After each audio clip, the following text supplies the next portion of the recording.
Père, du Fils et du Saint-Esprit, ainsi soit-il. Je voudrais aujourd'hui revenir un petit peu sur le baptême.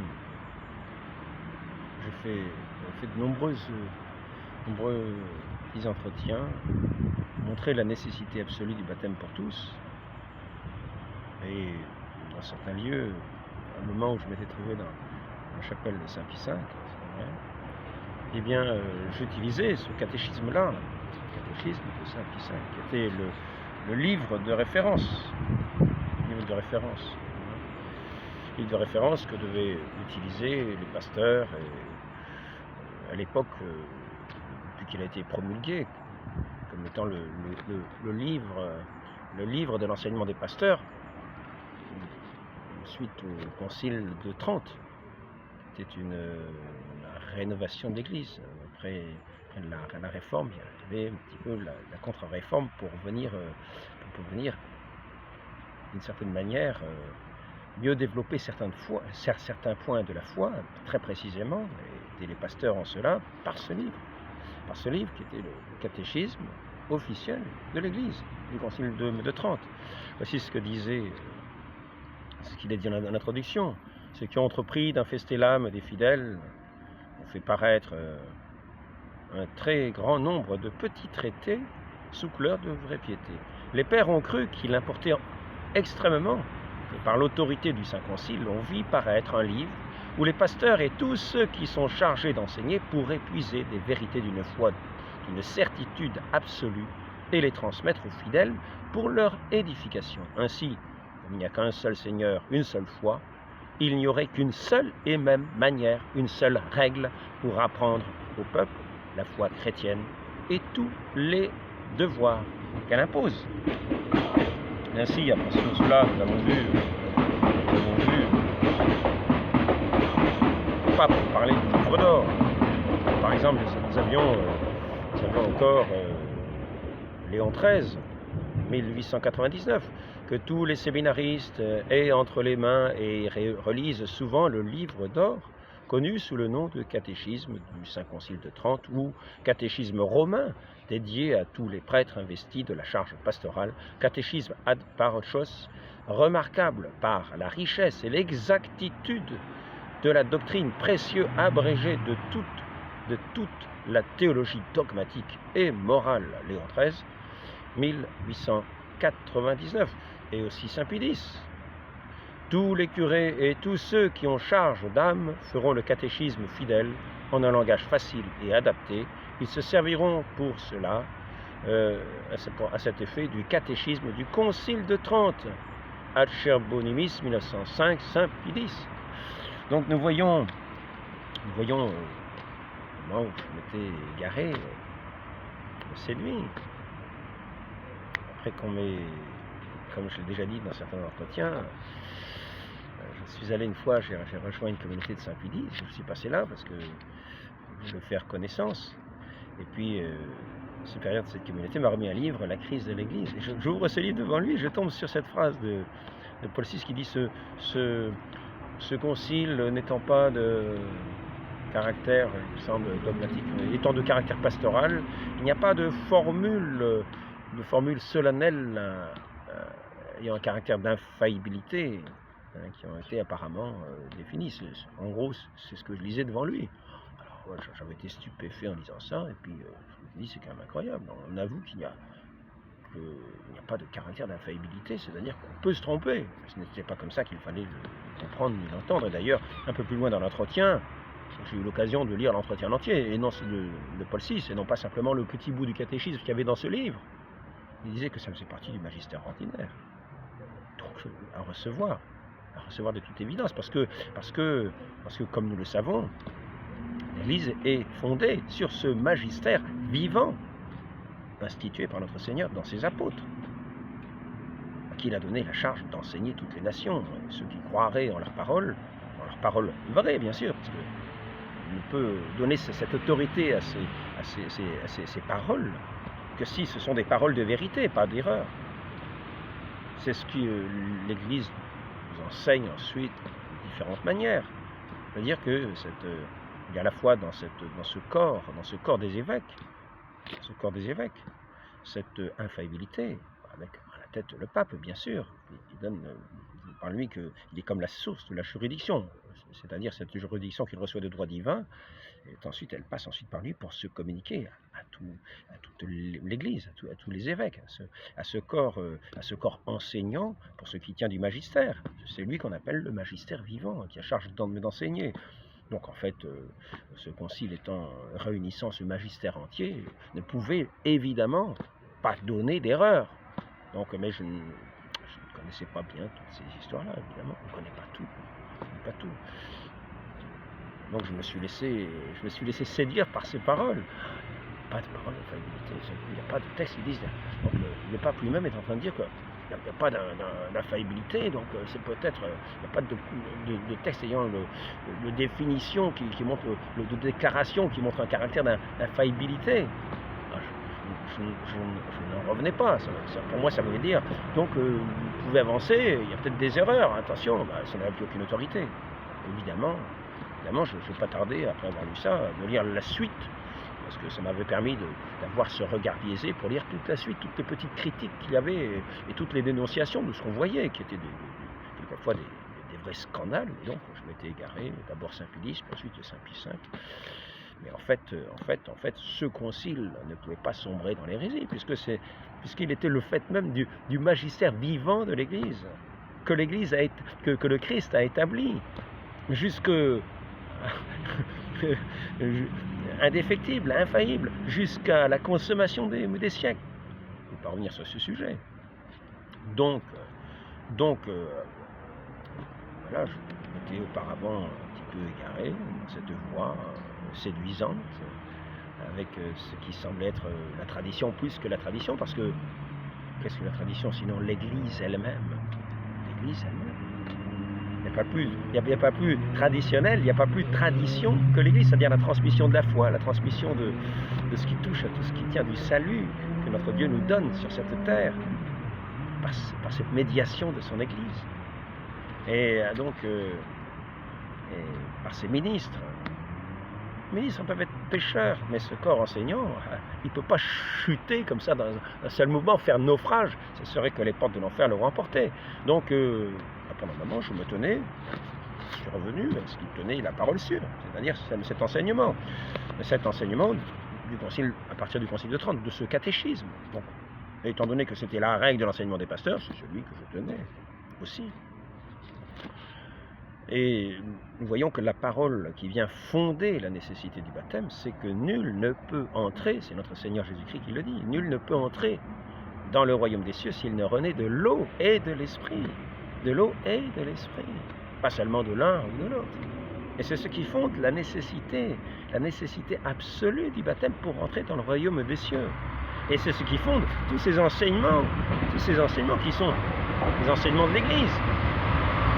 Il y a une course de train. J'ai l'impression que c'est le TGV le plus rapide, mais il doit bien aller à 30 à l'heure. C'est à la gare. Il démarre. Le démarrage est plus lent.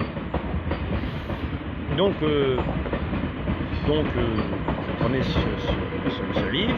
Dans ce livre, il était dit d'enseigner avant toute chose. D'enseigner avant toute chose. Il y avait comme ça 2 ou 3 paragraphes. Il y en avait un par exemple, où il était dit ce qu'il est absolument nécessaire de ne pas laisser ignorer, c'est que notre Seigneur a fait à tous les hommes une loi de se faire baptiser, loi si rigoureuse, que ceux qui ne seraient pas régénérés en Dieu par la grâce de ce sacrement ne viendraient au monde que pour leur malheur et leur perte éternelle. Que leurs parents d'ailleurs fussent chrétiens ou païens. C'est pourquoi les pasteurs ne sauraient trop expliquer, ils sauraient expliquer trop souvent ces paroles de l'Évangile. Si quelqu'un renaît de l'eau et de l'esprit, il peut entrer dans le royaume des cieux, c'est ce que je viens de vous dire. Cette loi ne regarde pas seulement les adultes, elle regarde l'autorité et le témoignage des pères établissent qu'elle atteint même les petits enfants, qu'on pourrait croire innocents, ou qu'on pourrait croire incapables parce qu'ils n'ont pas l'âge de raison, etc. Ils ne sont pas capables de faire l'acte de foi, c'est ce que prétendent les protestants. Et l'autorité et le témoignage des pères établissent qu'elle atteint même les petits-enfants et que l'Église l'a reçue de la tradition apostolique. Et donc ils font cette citation un peu plus loin, notre Seigneur Jésus-Christ qui dit « Laissez venir à moi les petits-enfants » et il bénissait les enfants. Donc ainsi même aux petits-enfants. Vraiment, ce que disent bon nombre de protestants qui attendent nécessairement d'avoir conscience de tout, mais nous n'avons jamais conscience des mystères de Dieu qui nous dépassent infiniment. Nous avons la conscience qu'il nous donne, nous avons la connaissance qu'il nous communique, qu'il nous donne d'avoir, soit par l'intelligence qu'il nous donne pour nous intéresser aux différentes questions, soit peut-être quelquefois par des révélations privées qu'il peut faire aux uns ou aux autres, et qui ne sont pas bien sûr des déviations par rapport à la foi de l'Église. Ça doit correspondre à l'enseignement de l'Église. Il faut toujours vérifier ce qui peut nous venir de façon qui paraît surnaturelle. Il faut toujours le faire vérifier par l'Église qui a ce magistère, qui a ce magistère, cet enseignement du Christ, cet enseignement sur lequel est établi notre foi comme sur le roc. Il a établi ce magistère vivant comme le fondement. Pierre et les apôtres, le fondement sur lequel il bâtit son Église. Donc, voyez, ce qu'il est absolument nécessaire de ne pas laisser ignorer, ici encore, par exemple, avant toute chose. Mais les pasteurs traitant le même sujet enseigneront avant tout aux fidèles que le sacrement étant absolument nécessaire à tous sans aucune exception pour obtenir la vie éternelle, rien n'était plus indiqué, ni plus convenable que l'eau pour en devenir la matière, qui se trouve partout, que l'on peut se procurer si facilement. Il y a encore un troisième paragraphe qui est du même genre, qui est appuyé sur des quantités de textes qui donnent une autorité, comme par exemple cela, vous voyez. Les auteurs ecclésiastiques conviennent, ça c'est encore du catéchisme de Trente, chapitre 15, paragraphe 2. Les auteurs ecclésiastiques conviennent que lorsque notre Seigneur, après sa résurrection, a dit à ses apôtres « Allez enseigner toutes les nations, baptisez-les », au même moment, l'obligation de recevoir le baptême fut imposée à tous les hommes qui voudraient se sauver. Vous voyez, donc nous avons cette nécessité impérieuse du baptême, qu'il est dit d'enseigner, de professer. Et donc moi, c'est ce que je professais. Vous n'allez pas professer que oui, bon ben d'accord, si on avait le désir, ça suffisait. Non. Et maintenant, vous avez entendu ces paroles vous-même. Donc, si vous n'êtes pas baptisé, vous qui m'entendez, sachez que ces paroles, je vais vous lire le catéchisme qu'il y a aujourd'hui, je vais lire après. Je vous ferai cette réflexion un peu plus tard. Donc, nécessairement, je développais en exprimant, en parlant, en enseignant, de dire ce qu'il était nécessaire, ce qu'il était dit de dire sans l'omettre, de ne pas laisser ignorer, à savoir cette nécessité absolue. Et donc, en parlant, parce que c'est ainsi qu'on fait connaître, c'est en parlant. Eh bien, en parlant, je ne pouvais pas dire autre chose, étant donné que c'était l'ordre donné dans ce catéchisme.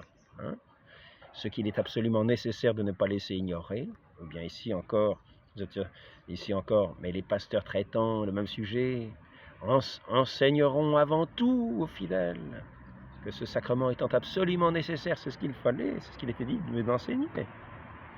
Alors après ça, il y avait un passage, je ne sais pas si je vais le retrouver aussitôt, passage où il était dit, la résolution, mais il était dit ici,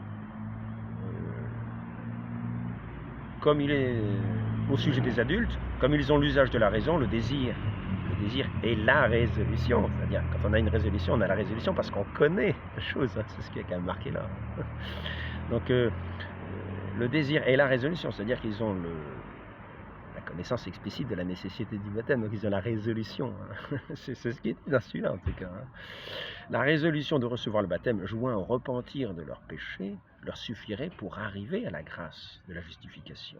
savoir que se repentir des péchés, c'est une contrition parfaite, qui est extrêmement, c'est une grâce qu'il est très rare d'avoir. Certains se disent, oh, j'ai pas besoin des sacrements, etc.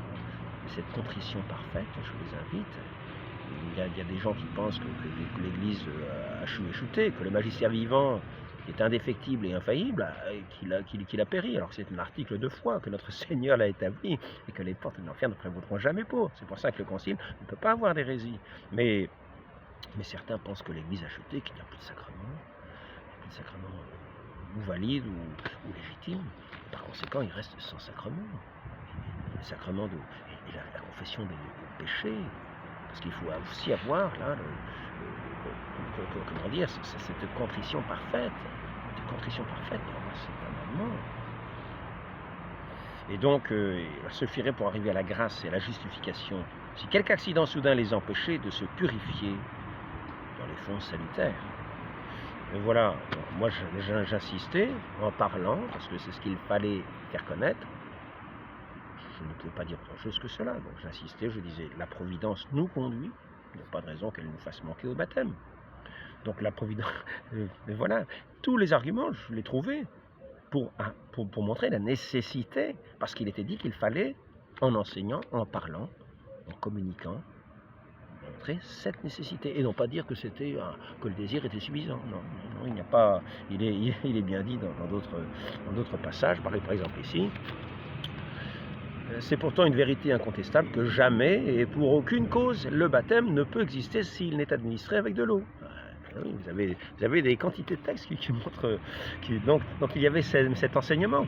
Maintenant, étant donné que j'ai cette foi, ce fondement inébranlable de l'Église, sur ce magistère vivant qui est établi, que le Christ a établi lui-même, à perpétuité, jusqu'à la consommation des siècles, qui est ce corps des évêques, dans laquelle, comme le dit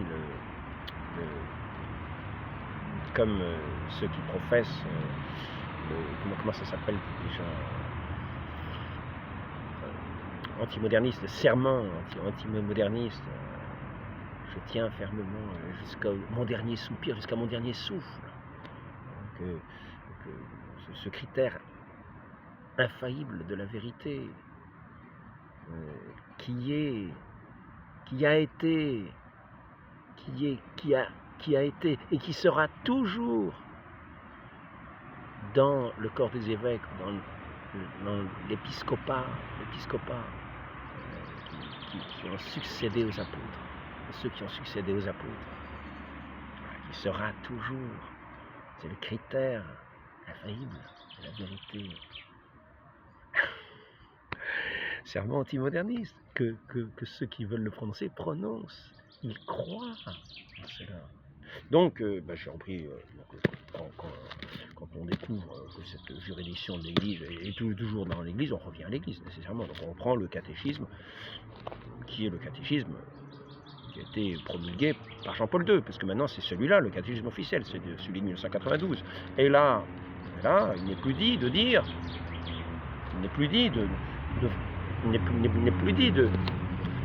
de dire ce qu'il faut, ce qu'il est absolument nécessaire de ne pas laisser ignorer, ou bien alors ce qu'il faut avant tout dire. Il n'est plus dit de dire ça. Maintenant, ce qui est enseigné, ce qui est le catéchisme tel qu'il est mis, tel qu'il est présenté, il nous dit la chose suivante, très précisément, et les termes sont les plus justes. Nécessité du baptême. Le Seigneur lui-même affirme que le baptême est nécessaire pour le salut. Là, nous sommes numéro 1257. Aussi a-t-il commandé à ses disciples d'annoncer l'évangile et de baptiser toutes les nations. Allez par le monde entier, annoncer l'évangile. Ceux qui croiront seront baptisés, seront sauvés. Ceux qui ne croiront pas seront condamnés. Le baptême est nécessaire au salut de tous ceux auxquels l'évangile a été annoncé et qui ont eu la possibilité de demander ce sacrement. Vous voyez, tous ceux à qui l'évangile a été annoncé. Les pasteurs, avant, devaient annoncer. Mais maintenant, vous qui m'avez entendu, si vous n'êtes pas baptisé, vous avez la nécessité pour le salut nécessité de recevoir le baptême.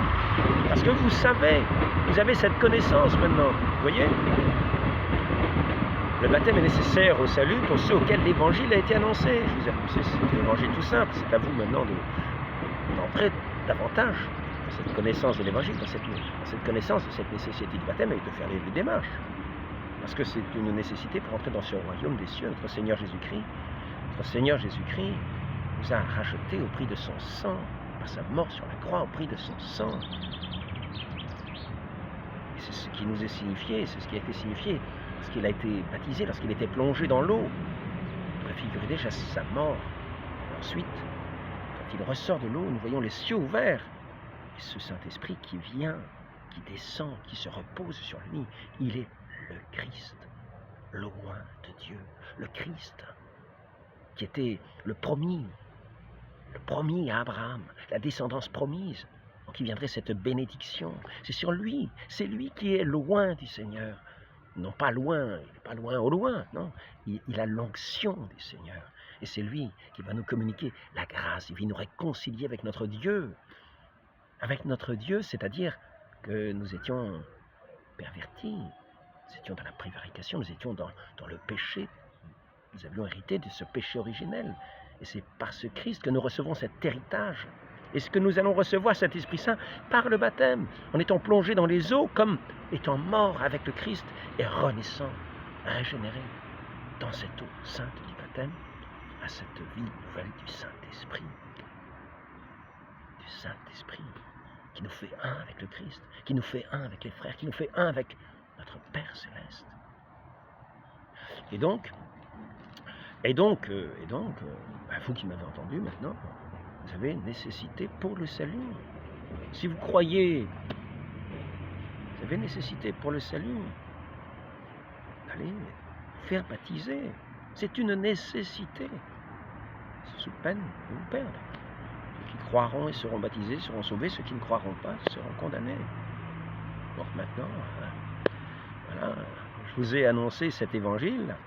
Maintenant, pour ceux qui l'ignorent, ils l'ignorent. Ils sont peut-être dans une ignorance invincible, comme il va être dit plus loin. Ils seront peut-être dans, comment dire, et ça, le bon Dieu, nous ne savons pas.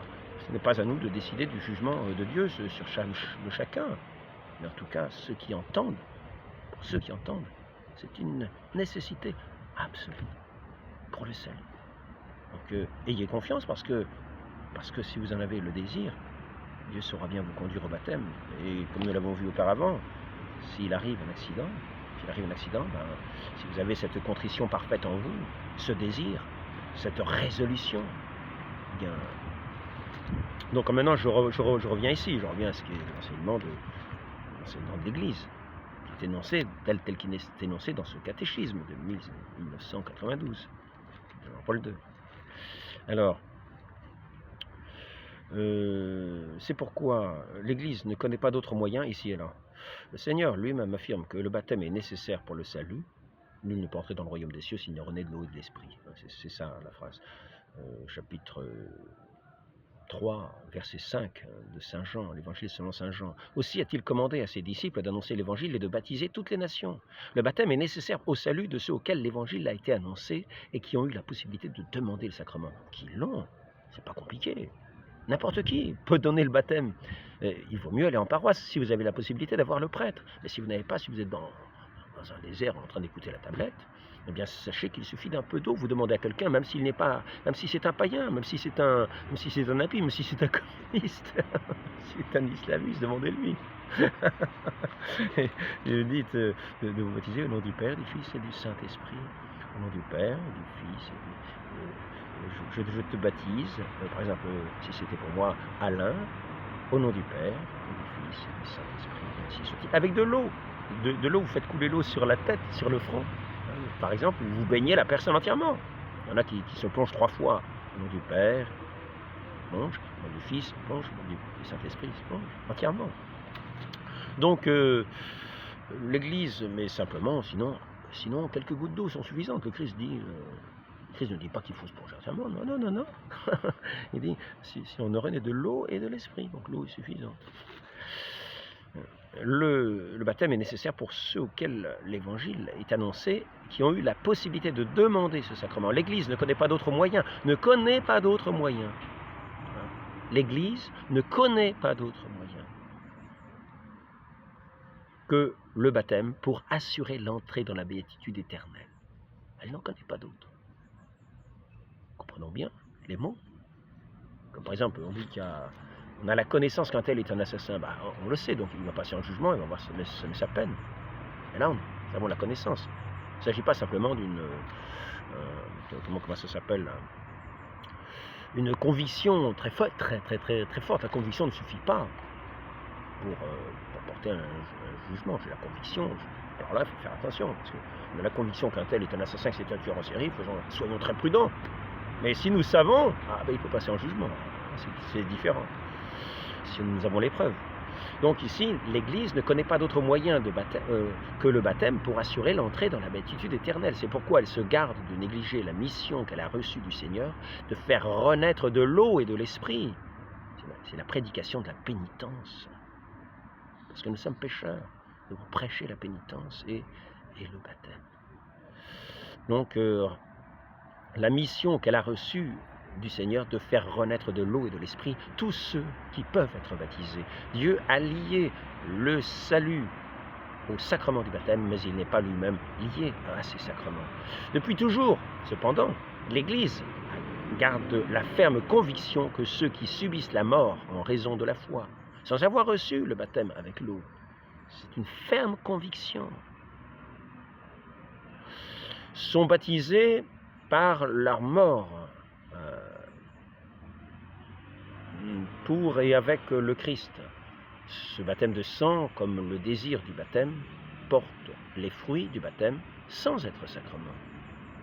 C'est-à-dire que si, comme disait un prêtre, nous relevons après de ça, il y a toujours la nécessité d'être baptisé. Si nous relevons après être mort, il faut encore se faire baptiser. Si par un miracle on est ressuscité, il faut être baptisé. Oui. Après ça, c'est arrivé plusieurs fois qu'il y ait des miracles par exemple des enfants qui étaient morts sans baptême, qui ont été, même une fois un catéchumène avec Saint Martin.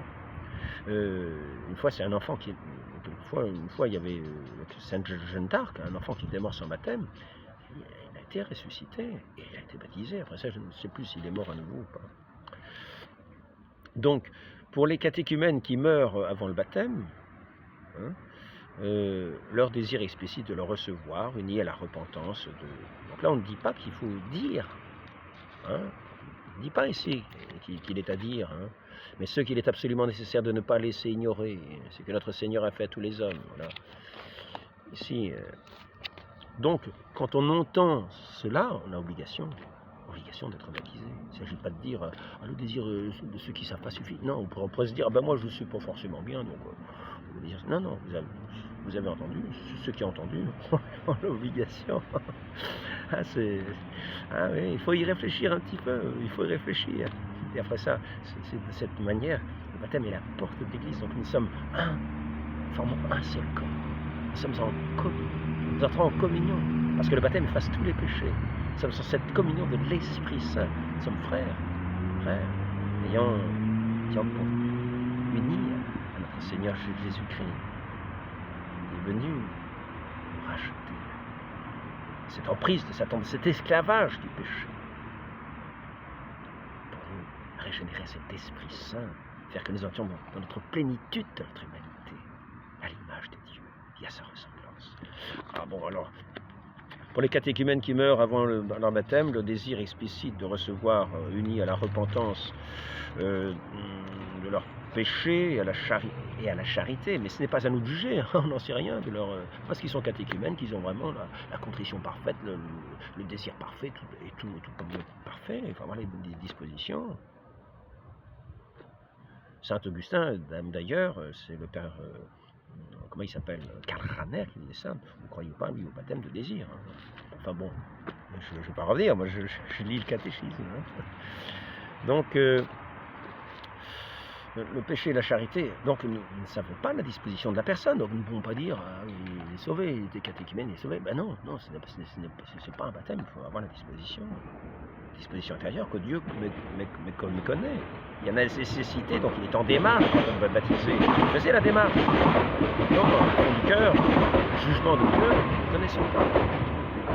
Donc, le rassure, oui, le rassure. Ce qui le rassure, c'est la charité. Donc, une repentance, le désir explicite de recevoir, uni à la repentance de leur péché, une contrition parfaite. C'est une grâce très particulière. On leur assure le salut qu'ils n'ont pu recevoir par le sacrement, en particulier le sacrement de pénitence. Parce que nous n'avons pas cette contrition parfaite, nous accorde néanmoins, par ce sacrement, le pardon du péché, l'effacement du péché. Ça, il faut faire des actes satisfactoires qui seront donnés. Une fois, c'est une dizaine de chapelets.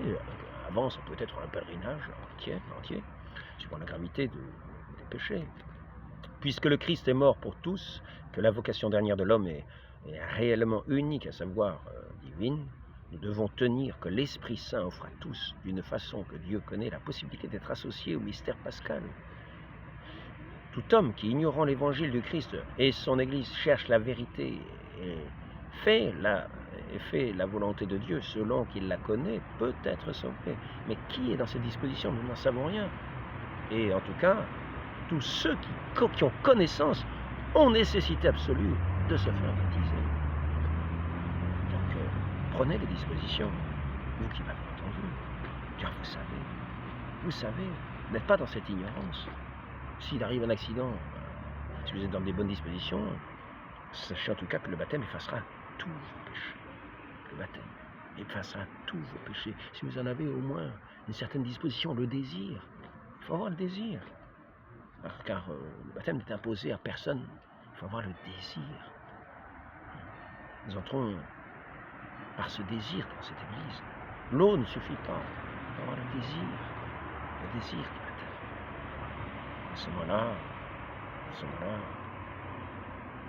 le désir joint à ce bain baptismal nous fait entrer dans cette vie nouvelle, nous fait des créatures nouvelles, loin du péché, loin de l'ignominie, de ces déformations, de ces défigurations du monde, cette ignominie de Satan qui met son emprise sur l'humanité.